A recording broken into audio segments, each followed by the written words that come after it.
All right, welcome.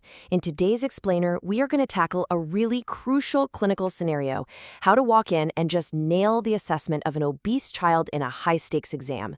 We're going to give you a step-by-step guide so you can master this station with confidence. So here's our game plan for today. First, we'll cover that initial approach, how you walk in the door. Then we'll move into those key first impressions, the things you notice right away. After that, we'll get into the specific hands-on maneuvers, dive deep into the main differential diagnoses, and then wrap it all up with the most important thing to remember. Okay, let's get right into it. The first few seconds of any clinical station are absolutely critical. I mean it. This is where you set the tone, show you're in control, and lay out a clear professional framework for everything that's about to happen. And to pull that off, it all comes down to two super simple mnemonics. You're always going to start with wipe for your basic protocols. And then you'll frame your whole physical exam with GPN.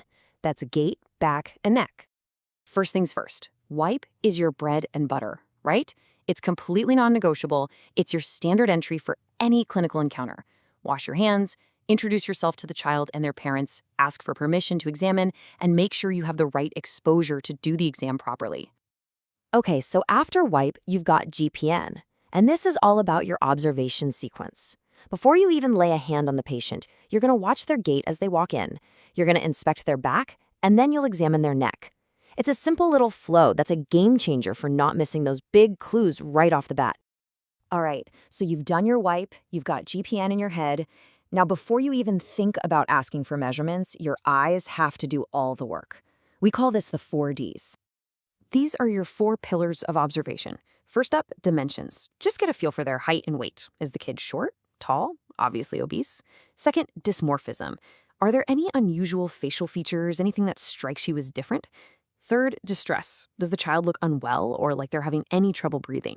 And finally, devices. Just scan the room for any medical gear. This quick scan is what starts building your hypothesis. And this is key.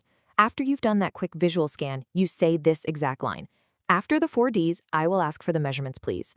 This tells the examiner you're not just winging it, you have a system. Observe first, then get the data. And here's a pro tip. Yeah, you're going to ask for height and weight, but what you really need to ask for, the magic word, is the body mass index, or BMI. That's the one the examiner is waiting to hear in an obesity station. It shows you're focused and you know what's important. Okay, so you've made your first impressions, you've got the numbers, now it's time to actually get hands-on. And for a child with obesity, there are 4 key maneuvers you've got to perform. So this is a really focused exam. And what's cool is that the first 3, checking for symmetry, having the child make a star and make a fist, they're exactly what you do for a short stature case. But that last one, the squatting test, that's the one that's super important and pretty unique to this scenario. And don't underestimate this test. It's so simple, but it tells you so much. What you're looking for is something called proximal myopathy, basically weakness in those big muscles in their thighs and hips. Just watching them squat and try to stand up or get out of a chair without pushing off with their hands, it can immediately point you towards some really specific diagnoses. All right, now we're getting to the fun part. This is where your diagnostic skills really get to shine. So when you've got a kid who is short and obese, your #1 job is to figure out which of the big genetic syndromes you're looking at. Okay, think of this table as your cheat sheet. The first big question you have to ask is about their stature. Both Prader-Willi and Lawrence-Moon Beetle will typically be short, but a child with Cushing's will be of average height. That's a huge branching point. Then you look at mentality. It's usually impaired in the first 2, but totally normal in Cushing's. So how do you tell Prader-Willi and Lawrence-Moon Beetle apart? It's all about the hands and the eyes. You're looking at the hands. Are there extra fingers or toes, or maybe even scars where they were removed? That screams Lawrence-Moon Beetle. Then you ask about their vision. Do you have trouble seeing at night? That's your clue for retinitis pigmentosa. Prader-Willi? Nope, you won't see any of that. And this is a huge takeaway. If that child is obese, but they're not short and they're cognitively sharp, your brain has to immediately pivot. You've got to start thinking about Cushing's syndrome right away. So how do you lock in that Cushing's diagnosis? Well, you're looking for that classic picture, that constellation of signs. You've got the round moon face, obesity that's mostly around their trunk, those purplish stretch marks or striae, and that really characteristic fat pad between the shoulder blades, sometimes called a hump.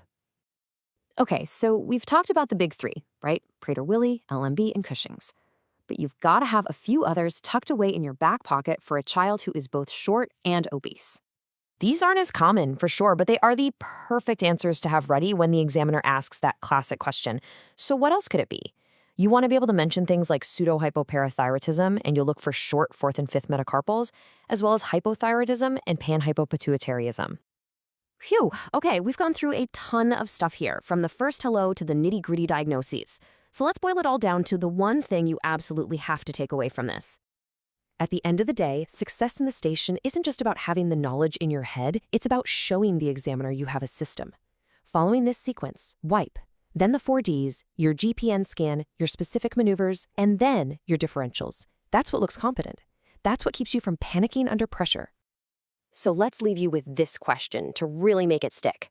You walk into that exam room, what is the first physical sign you'll see that instantly separates Cushing's from Prader-Willi in your mind?